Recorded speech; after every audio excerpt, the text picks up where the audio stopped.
नमस्कार दोस्तों, आइए जानते हैं आज राजस्थान की बड़ी खबरें। आज की पहली खबर है कि राजस्थान में एम्बुलेंस हड़ताल 31 दिसंबर तक स्थगित। राजस्थान में संचालित 108 और 104 एम्बुलेंस सेवा की रविवार रात 12 बजे से प्रस्तावित हड़ताल टल गई है। अधिकारियों से हुई बातचीत और टेंडर की शर्तों में किए संशोधन के बाद राजस्थान एम्बुलेंस कर्मचारी यूनियन ने हड़ताल को 31 दिसंबर तक के लिए स्थगित कर दिया है।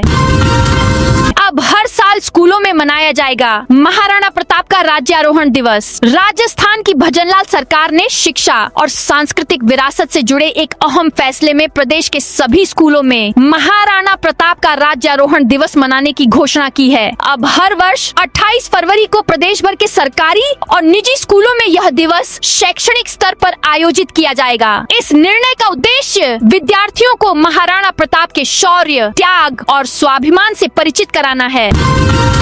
पार्क में शव दफनाने पर विवाद। जयपुर के बिंदाईका थाना इलाके के सिंवार मोड़ पर रविवार को गांधी एनक्लेव आवासीय योजना के पार्क में शव दफनाने से विवाद खड़ा हो गया। विश्व हिंदू परिषद, बजरंग दल और ग्रामीणों ने 3 घंटे तक उग्र प्रदर्शन किया। मामला बढ़ने पर बिंदाईका, भांकरोटा, बगरू और सेज थानों का जाप्ता मौके पर तैनात करना पड़ा। प्रदर्शनकारियों ने मौके पर ही जेसीबी मंगवाकर पार्क की जमीन को समतल करवाया और वहां जय श्री राम बालाजी पार्क का बोर्ड लगा दिया।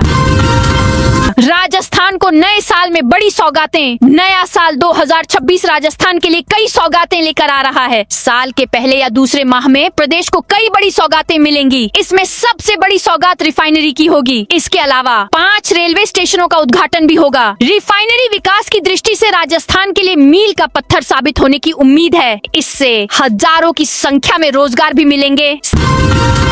सीएम भजनलाल शर्मा का सख्त निर्देश। मुख्यमंत्री भजनलाल शर्मा ने रविवार को चिकित्सा एवं स्वास्थ्य विभाग की विभिन्न योजनाओं की समीक्षा करते हुए सरकारी कर्मचारियों के लिए लागू Rajasthan government health scheme RGHS के दुरुपयोग पर सख्त कार्रवाई के निर्देश दिए। उन्होंने स्पष्ट कहा कि स्वास्थ्य योजनाओं में किसी भी तरह की अनियमितता या लापरवाही बर्दाश्त नहीं की जाएगी और दोषियों के खिलाफ कठोर दंडात्मक कार्रवाई होगी। चौमू पत्थरबाजी मामला। 19 आरोपियों को भेजा गया चौमू। शहर में धार्मिक स्थल पर पत्थर हटाने के बाद रेलिंग लगाने को लेकर गुरुवार रात उपजे विवाद के बाद तीसरे दिन रविवार को हालात पूरी तरह नियंत्रण। 19 लोगों को रविवार को न्यायिक मजिस्ट्रेट के समक्ष पेश किया, जहां से सभी को जेल भेज दिया गया। राजस्थान में न्यू ईयर जश्न पर आबकारी विभाग की नई व्यवस्था। आबकारी विभाग ने प्रदेश में अस्थायी शराब लाइसेंस की व्यवस्था में इस बार बदलाव किया है। नई व्यवस्था के तहत एक दिन नहीं बल्कि कम से कम 2 दिन के लिए अस्थायी शराब लाइसेंस लेना होगा। ऐसे में इस बार न्यू ईयर की पार्टी महंगी पड़ने वाली है। साल के अंतिम दिन की रात को तमाम होटल, रेस्टोरेंट और रिसोर्ट में पार्टियां होती हैं। जश्न के माहौल में शराब बिक्री को लेकर अस्थायी लाइसेंस व्यवस्था में इस साल बदलाव किया गया है। जयपुर रेलवे स्टेशन को बम से उड़ाने की धमकी देने वाला गिरफ्तार। जयपुर में सांगानेर थाना पुलिस ने त्वरित कार्रवाई करते हुए बम ब्लास्ट की झूठी सूचना देकर दहशत फैलाने वाले आरोपी को गिरफ्तार कर लिया है। आरोपी ने आनंद विहार, वैशाली नगर और रेलवे जंक्शन पर बम विस्फोट की धमकी दी थी, जिससे पुलिस महकमे में हड़कंप मच गया। पुलिस उपायुक्त जयपुर पूर्व सतीश नैन ने बताया कि 28 दिसंबर 2025 को तड़के पुलिस कंट्रोल रूम को सांगानेर स्थित आनंद विहार इलाके में बम ब्लास्ट की सूचना मिली थी। नए साल में खाटू श्यामजी में श्याम भक्तों को मिलेंगी हाईटेक सुविधाएं। खाटू श्यामजी में श्याम भक्तों को वर्ष 2026 में हाईटेक सुविधाएं मिलने जा रही हैं। धार्मिक पर्यटन के विकास को समर्पित भजनलाल सरकार के साथ साथ केंद्र सरकार भी इस दिशा में लगातार प्रयासरत है। इसी कड़ी में केंद्र सरकार ने खाटू श्याम जी को धार्मिक नगरी के रूप में विकसित करने और विश्व स्तरीय सुविधाएं उपलब्ध कराने के लिए स्वदेश योजना के तहत 87 करोड़ 87 लाख रुपए का बजट जारी किया है। पटवारी भर्ती 2025 का परिणाम। 2 जनवरी को राजस्थान कर्मचारी चयन बोर्ड RSSB ने विभिन्न भर्ती परीक्षाओं को लेकर अभ्यर्थियों के लिए महत्वपूर्ण सूचना जारी की है। बोर्ड के अनुसार पटवारी भर्ती परीक्षा 2025 का अंतिम परिणाम 2 जनवरी 2026 को घोषित किया जाएगा। लंबे समय से परिणाम का इंतजार कर रहे हजारों अभ्यर्थियों को इससे बड़ी राहत मिलेगी। वहीं संविदा आयुष अधिकारी भर्ती परीक्षा 2025 का परिणाम मार्च 2026 में जारी किए जाने की संभावना जताई गई है। राजस्थान में मावठ से होगी नए साल की शुरुआत। राजस्थान में पहाड़ी इलाकों में बर्फबारी और तेज ठंडी हवाओं के बीच मौसम ठंडा बना हुआ है। मौसम विभाग IMD ने नए साल के अवसर पर राज्य के कुछ हिस्सों में हल्की बारिश यानी मावठ की संभावना जताई है। मौसम विशेषज्ञों के अनुसार यह बारिश मुख्य रूप से बीकानेर संभाग और शेखावाटी क्षेत्र के जिलों में देखने को मिल सकती है। मौसम केंद्र ने बताया कि नए साल की पूर्व संध्या और उसके अगले दिन यानी 31 दिसंबर और 1 जनवरी को पश्चिमी विक्षोभ सक्रिय रहेगा। इसके चलते राज्य के उत्तरी और पश्चिमी भागों में हल्की बारिश हो सकती है। यह बारिश ज्यादातर बीकानेर, चूरू, सीकर, झुंझुनू और आसपास के जिलों में दर्ज की जा सकती है। राज्य के कुछ हिस्सों में जनवरी के प्रथम सप्ताह में घना कोहरा पड़ने की संभावना भी है। मौसम विभाग ने सर्द हवाओं के कारण तापमान में गिरावट का भी अनुमान जताया है।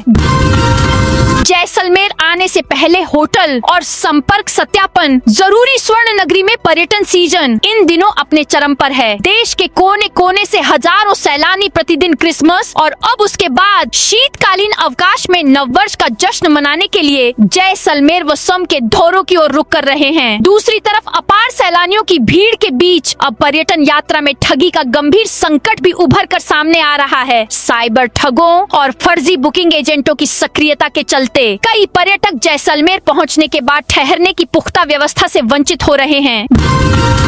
झुंझुनू जिले में गर्जा वन विभाग का पीला पंजा। उदयपुरवाटी उपखंड के नीम का जोहड़ा एवं छापोली क्षेत्र में वन विभाग की टीम ने 2 दिनों तक लगातार अतिक्रमण हटाने की कार्रवाई की। यह कार्रवाई शनिवार को देर रात्रि तक जारी रही, जिसमें कुल 6.6 हेक्टेयर वन भूमि को अतिक्रमण मुक्त कराया गया। क्षेत्रीय वन अधिकारी धर्मवीर मील के नेतृत्व में वन विभाग की टीम ने दूसरे दिन शनिवार को JCB मशीन की सहायता से देर रात तक अतिक्रमण हटाया। कार्रवाई गैर मुमकिन जंगल के 4 खसरों में की गई। कोटा में हैंगिंग ब्रिज पर गोरक्षकों ने रोका। वसुंधरा राजे का काफिला कोटा चित्तौड़गढ़ नेशनल हाईवे पर हैंगिंग ब्रिज के पास उस समय अफरा तफरी का माहौल बन गया, जब गोरक्षा से जुड़े संगठनों और बजरंग दल के कार्यकर्ताओं ने पूर्व मुख्यमंत्री वसुंधरा राजे के काफिले को रोक दिया। यह घटनाक्रम दोपहर को हुआ, जब कार्यकर्ताओं ने करीब 20 मिनट तक काफिले को आगे बढ़ने नहीं दिया। जोधपुर और नागौर से आने वाले लोगों को मिलेगी बड़ी राहत। जोधपुर और नागौर से शहर में आने वाले वाहनों को अब बड़ी राहत मिलने वाली है। खींवसर में पद्मसर चौराहा से रावकरमसी सर्किल होते हुए रूपरजत चौराहा तक बाईपास और 4 लेन सड़क का निर्माण किया जा रहा है। इस कार्य के लिए राज्य सरकार ने 35 करोड़ रुपए का बजट स्वीकृत किया है और निर्माण कार्य शुरू हो चुका है। 4 लेन बनने के बाद शहर के भीड़ भाड़ वाले मार्गों से होकर ओसियां और फलौदी स्टेट हाईवे की तरफ जाने वाले वाहन सीधे बाईपास से गुजर सकेंगे। राजस्थान के इस जिले के 6 राजकीय महाविद्यालयों में खुलेंगे नीट और शुल्क वाचनालय। प्रतियोगी परीक्षाओं की तैयारी करने वाले युवाओं के लिए राहत भरी खबर है। अब उन्हें स्वाध्याय के लिए महंगे मासिक शुल्क वाली निजी लाइब्रेरी पर निर्भर नहीं रहना पड़ेगा। राज्य सरकार की पहल पर राजकीय स्नातकोत्तर महाविद्यालय हिंडौन सिटी व जिला मुख्यालय करौली सहित जिले के 6 राजकीय महाविद्यालयों में आधुनिक सुविधाओं से लैस नीट और शुल्क वाचनालय लाइब्रेरी स्थापित किए जा रहे हैं। खास बात यह है कि इन वाचनालयों में विद्यार्थियों को प्रतियोगी परीक्षाओं से संबंधित महत्वपूर्ण पुस्तकें उपलब्ध रहेंगी। साथ ही वाईफाई सुविधा, आरामदायक बैठने की व्यवस्था और शांत वातावरण में अध्ययन का अवसर मिलेगा। राजस्थान रोडवेज बस की 80 किलोमीटर प्रति घंटा से ज्यादा स्पीड तो चालक के पास आएगा फोन। राजस्थान राज्य पथ परिवहन निगम रोडवेज ने बसों की रफ्तार में तकनीकी पहरा लगाया है। इसके जरिए बसों की ओवर स्पीड को रोका जा रहा है। सड़क सुरक्षा के साथ डीजल की खपत को कम करने के लिए रोडवेज की 3000 बसों में vehicle tracking system VTS device लगाई है। बसों की मॉनिटरिंग के लिए जयपुर मुख्यालय में कंट्रोल बनाया है। कंट्रोल रूम से 3000 बसों की रफ्तार पर लगाम लगाई जा रही है। अरावली केस में सुप्रीम कोर्ट की अपने ही आदेश पर रोक। अरावली पर्वतमाला को लेकर उठे विवाद के बीच सुप्रीम कोर्ट ने अपने ही आदेश पर रोक लगा दी है। अगली सुनवाई 21 जनवरी 2026 को होगी। तब तक खनन भी नहीं होगा। कोर्ट ने कहा है कि एक्सपर्ट कमेटी गठित की जाए जो जांच करेगी। यह कमेटी मौजूदा विशेषज्ञ समिति की रिपोर्ट का विश्लेषण करेगी। इसके बाद संबंधित मुद्दों पर कोर्ट को सुझाव देगी। जयपुर, जोधपुर और उदयपुर में पर्यटकों के लिए डबल डेकर इलेक्ट्रिक बस चलेंगी। जयपुर, उदयपुर और जोधपुर में पर्यटकों को बेहतर सार्वजनिक परिवहन सेवा उपलब्ध कराने के लिए सरकार डबल डेकर इलेक्ट्रिक बस चलाएगी। जयपुर में 30 और उदयपुर, जोधपुर में 10-10 बसें चलेंगी। इन बसों के रूट शहराए के पर्यटन स्थलों से जोड़े जाएंगे। बसों में एक बार टिकट लेने के बाद पूरे दिन भर सफर किया जा सकेगा। एयरपोर्ट, रेलवे स्टेशन और बस स्टैंड से इन बसों के रूट जोड़े जाएंगे ताकि शहरों में आने वाले पर्यटकों की पर्यटन स्थलों तक आवाजाही आसान हो सके। आगामी 6 महीने में तीनों शहरों में इन डबल डेकर इलेक्ट्रिक बसों का संचालन शुरू कर दिया जाएगा। संभवतः जनवरी में बसों का ट्रायल की जाएगी। कोटपूतली से किशनगढ़ की राह होगी आसान। कोटपूतली से किशनगढ़ जाना अब और आसान होने वाला है। नए साल में प्रस्तावित 4 लेन ग्रीनफील्ड एक्सप्रेसवे का काम शुरू होने वाला है। प्रस्तावित एक्सप्रेसवे कोटपूतली, बहरोड, सीकर, जयपुर, अजमेर जिले से होकर गुजरेगा। 6000 करोड़ लागत से 208 किलोमीटर लंबा एक्सप्रेसवे तैयार होने पर कोटपूतली से किशनगढ़ पहुंचने में अब 90 मिनट बचेंगे। वहीं एक्सप्रेसवे तैयार होने के बाद यहां 120 किलोमीटर प्रति घंटे की गति से वाहन दौड़ सकेंगे। कोटपूतली से किशनगढ़ पहुंचने में 6 घंटे की बजाय 2 घंटे लगेंगे। राजस्थान के 20 जिलों में आज से अवैध खनन के खिलाफ अभियान शुरू। अरावली पर्वतमाला में अवैध खनन पर रोक लगाने के लिए सोमवार से प्रदेश भर में संयुक्त अभियान शुरू किया गया। यह अभियान 15 जनवरी तक चलेगा और राजस्थान के 20 जिलों में प्रभावी रूप से लागू रहेगा। बता दें कि अभियान को लेकर सभी जिला कलेक्टरों और पुलिस अधीक्षकों को आवश्यक दिशा निर्देश जारी कर दिए गए हैं। खान विभाग के प्रमुख सचिव टी रविकांत ने बताया कि प्रत्येक जिले में जिला कलेक्टर की अध्यक्षता में विशेष जांच दल SIT का गठन किया गया है। केंद्रीय विद्यालय राजगढ़ में खोलने की मांग को लेकर आमरण अनशन जारी। राजगढ़ से केंद्रीय विद्यालय को रैणी क्षेत्र के दलालपुरा गांव में शिफ्ट करने के विरोध में आंदोलन लगातार 6ठे दिन भी जारी है। सोमवार को भी राजगढ़ के बाजार पूरी तरह बंद रहे, जिससे कस्बे में सामान्य जनजीवन प्रभावित हुआ। व्यापारियों ने स्वेच्छा से दुकानों को बंद कर आंदोलन के प्रति अपना समर्थन जताया हुआ है। नए साल से पहले माउंट आबू में पर्यटकों की भारी भीड़। राजस्थान के एकमात्र हिल स्टेशन माउंट आबू में सोमवार को पारा 1 डिग्री तक पहुंच गया। इसी के साथ पूरे क्षेत्र में कड़ाके की ठंड का असर भी देखने को मिला। गुरु शिखर, देलवाड़ा, अचलगढ़ और आसपास के ग्रामीण इलाकों में सर्द हवाओं ने ठिठुरन बढ़ा दी है। तड़के सुबह कई इलाकों में ओस जमने से पेड़ पौधों और गाड़ियों की छतों पर सफेद परत नजर आई। दूसरी ओर लगातार गिरता पारा पर्यटकों को रोमांचित करता है। पर्यटन स्थलों का आकर्षण टूरिस्ट को खूब लुभा रहा है। देश के कई हिस्सों से भारी तादाद में सैलानी माउंट आबू में पहुंच रहे हैं और सर्द मौसम का जमकर लुत्फ उठा रहे हैं। सरकारी गाड़ी में परिवार बैठा मिला तो सड़क पर उतारेंगे। कोटा शहर में सरकारी वाहनों के दुरुपयोग को लेकर अब विरोध खुलकर सामने आने लगा है। शहर के युवाओं की टीम नायक ने सरकारी अधिकारियों को कड़ी चेतावनी दी है। टीम का कहना है कि यदि कोई भी अधिकारी चाहे वह कोटा विकास प्राधिकरण, नगर निगम या किसी अन्य सरकारी विभाग से जुड़ा हो, सरकारी वाहन का निजी या घरेलू उपयोग करते हुए पाया गया तो टीम नायक उसे मौके पर ही रोकेगी।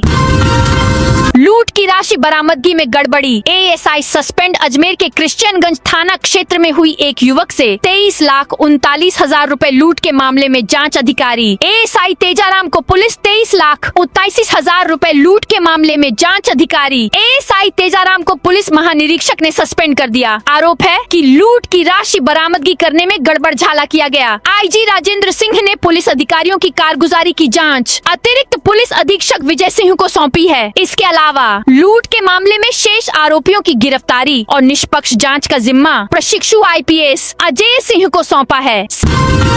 सीएम भजनलाल शर्मा की सुरक्षा में चूक। मुख्यमंत्री भजनलाल शर्मा की सुरक्षा में एक बार फिर चूक सामने आई है। सीएम भजनलाल शर्मा सोमवार दोपहर एबीवीपी के कार्यक्रम में शामिल होने सीतापुरा जयपुर जा रहे थे। इसी दौरान जब सीएम का काफिला जगतपुरा में 7 नंबर बस स्टैंड के पास से गुजर रहा था, उसी समय एक युवक उनके काफिले में घुस गया।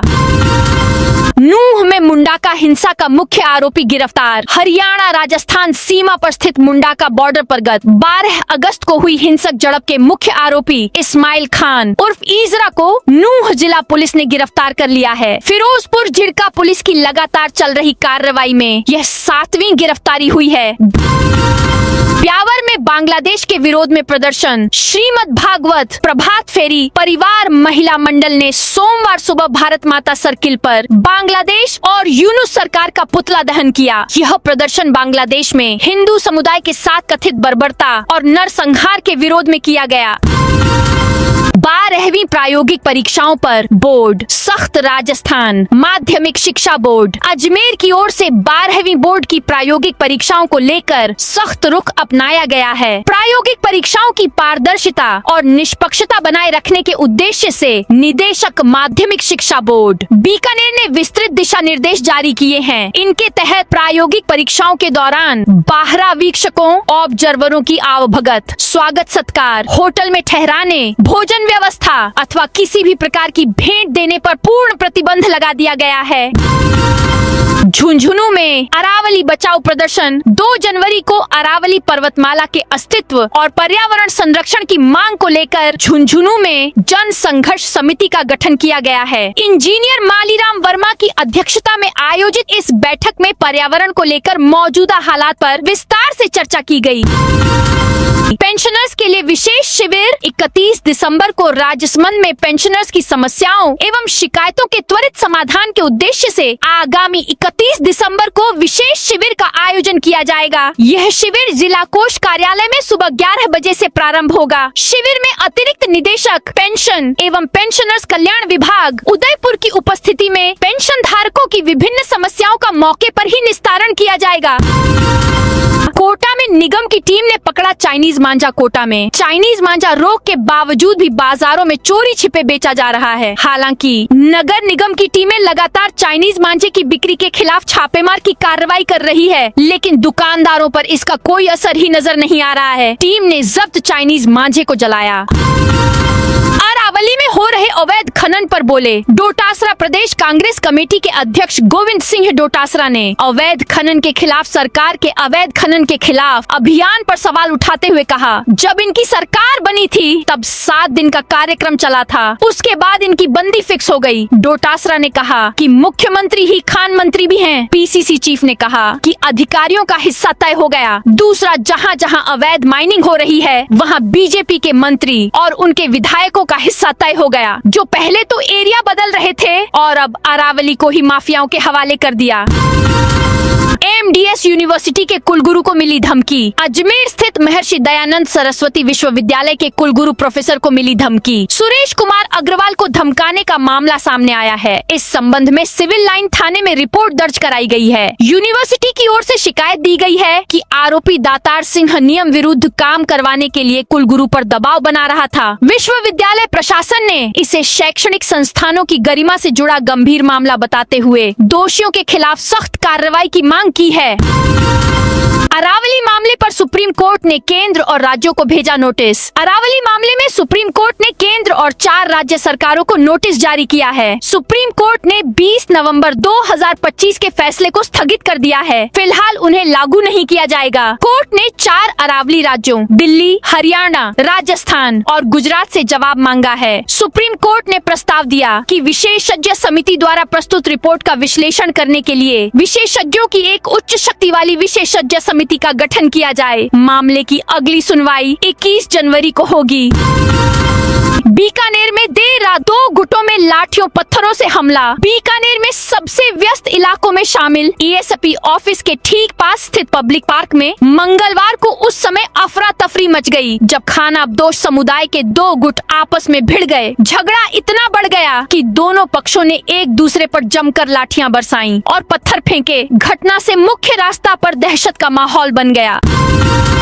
अवैध बजरी खनन पर बोले पूर्व मंत्री प्रसादी। लाल मीणा दौसा जिले के लालसोट से बजरी खनन और पुलिस कार्रवाई को लेकर सियासी बयानबाजी तेज हो गई है। पूर्व मंत्री प्रसादी लाल मीणा ने बजरी मामले में राजस्थान पुलिस महानिदेशक डीजीपी द्वारा की गई कार्रवाई का खुलकर समर्थन किया है। उन्होंने इसे सही और साहसिक निर्णय बताते हुए कहा कि यदि पुलिस महकमे में बजरी माफियाओं से मंथली लेने वाले कर्मियों पर सख्त कार्रवाई नहीं होती तो अवैध धंधा कभी नहीं रुकेगा।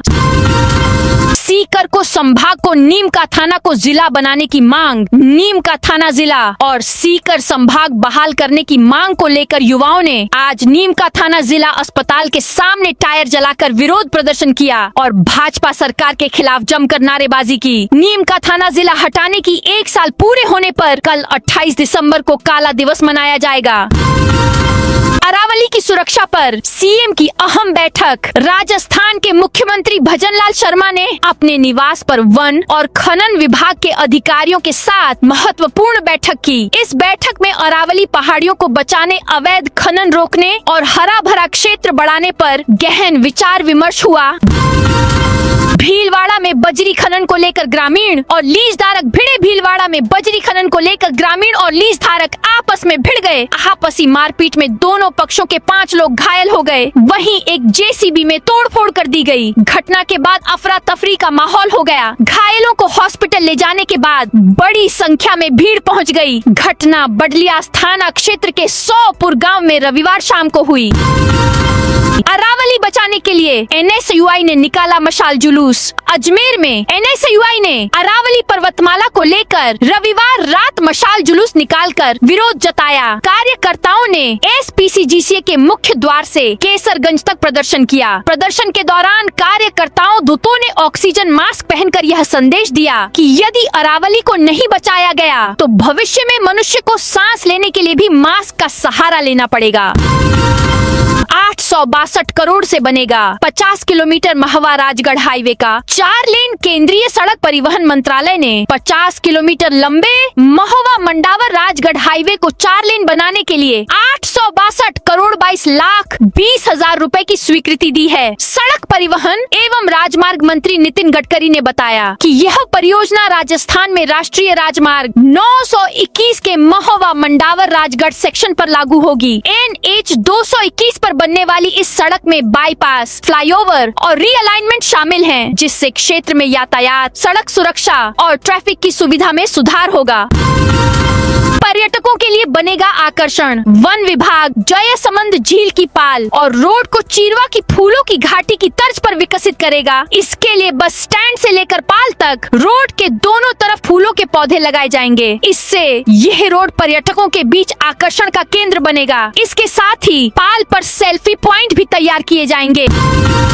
कांग्रेस ने सरकार के फैसलों के खिलाफ प्रदर्शन किया। सलूम्बर में कांग्रेस स्थापना दिवस के मौके पर जिला कांग्रेस कमेटी ने केंद्र और राज्य सरकार की नीतियों के खिलाफ विरोध प्रदर्शन किया। इस दौरान अरावली क्षेत्र में 100 मीटर के आदेश और मनरेगा योजना का नाम बदलने के निर्णय का जोरदार विरोध किया गया।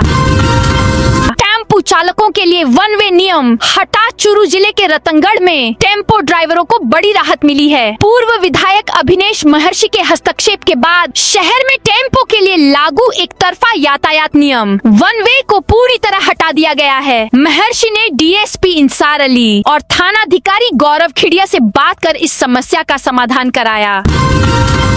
5 किसानों के खेत के गेट चुराने वाले आरोपी गिरफ्तार। सीकर में किसानों के खेत के गेट चुराने के मामले में 2 आरोपियों को गिरफ्तार किया गया है। आरोपियों ने एक ही रात में 5 किसानों के खेत चुरा लिए थे। पुलिस ने आरोपियों की गाड़ी के आधार पर मामले की इन्वेस्टिगेशन की। आरोपियों के पास से 5 लोहे के गेट भी बरामद किए गए हैं। कर्मचारी महासंघ 12 जनवरी को जयपुर में करेगा महारैली। चूरू में अखिल राजस्थान राज्य कर्मचारी संयुक्त महासंघ की बैठक आयोजित की गई। यह बैठक 12 जनवरी को जयपुर में होने वाली चेतावनी महारैली की तैयारियों के संबंध में थी। इस दौरान महासंघ की चूरू तहसील शाखा के नए पदाधिकारियों का भी चुनाव किया गया। 4 लेन ग्रीन एक्सप्रेसवे टोटा नए साल में शुरू होगा काम। कोटपुतली से किशनगढ़ तक प्रस्तावित 4 लेन ग्रीनफील्ड एक्सप्रेसवे का काम नए साल में शुरू हो जाएगा। यह कोटपुतली, बहरोड, सीकर, जयपुर, अजमेर जिले से होकर गुजरेगा। 6000 करोड़ से बनने वाले 208 किलोमीटर लंबे एक्सप्रेसवे का रोड मैप पहली बार दैनिक भास्कर बता रहा है। इस पर 120 किलोमीटर प्रति घंटे की रफ्तार से वाहन चल सकेंगे। यहाँ स्पीड वायलेंस मॉनिटरिंग और इंटेलिजेंस ट्रांसपोर्ट सिस्टम भी होगा। तो दोस्तों, ये थी आज राजस्थान की बड़ी खबरें। आप इस वीडियो को अभी कौन से जिले से देख रहे हैं, उस जिले का नाम कमेंट में बताइए।